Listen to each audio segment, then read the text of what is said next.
Hey, venez, faisons ensemble cet exercice.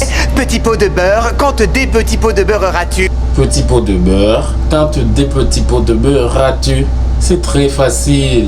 Maintenant, à vous. Vous avez 5 secondes pour le dire.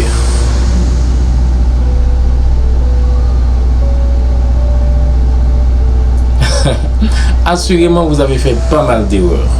Ce genre de phrases, on les appelle un virlingue. Virlingue. C'est une phrase courte, difficile à prononcer rapidement. Utilisée souvent pour nous entraîner à bien articuler afin d'avoir une très bonne diction. Il y a beaucoup d'autres comme ça. Comme par exemple, Serge chasse son chien, 7 de ces 17 chats sont dans un seul sac sec, etc. Vous avez pu remarquer mon articulation? Maintenant à vous, lisez ce mot. Exactement. Possibilité, non pas possibilité. Et ce mot? Institution, non pas institution, ni institution, c'est institution. Et ce mot? Exactly. Constitution. Et ce mot? Reproduire. Et ce mot? Reconstruire. Bravo. Ne pas confondre articulation avec prononciation. Prononciation, c'est la manière exacte de bien dire, de bien lire le mot, selon les règles sonores dépendamment de la langue, soit la langue française, la langue anglaise, la langue créole, etc. Par exemple, nous allons lire quelques mots ensemble. Lisez ce mot. Bravo. Agenda. Agenda. Non pas agenda ni agenda. C'est agenda. Lisez ce mot. Vous êtes des personnes fortes. Monsieur. Monsieur. Non pas monsieur. C'est monsieur. Et ces mots maintenant.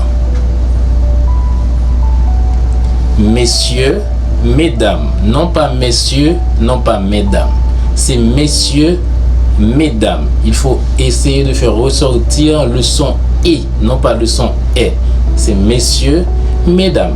Mesdames et messieurs, j'ai l'honneur de vous inviter, j'ai l'honneur de vous présenter, etc. C'est messieurs, mesdames. Et ces mots maintenant. Et ralentissez. Ces mots, ce sont des homographes ou paronymes, c'est-à-dire qui s'écrit pareil, mais se prononcent différemment, selon le contexte, selon le sens de la phrase. Par exemple, si dans la phrase on parle d'un enfant à papa, d'un enfant à maman, on parle d'un garçon, on parle d'un petit garçon, ça se prononce automatiquement fils. Le L est devenu muet. Ça se prononce fils. Jésus-Christ, fils de Dieu, le fils de mon père, le fils de mon frère, etc.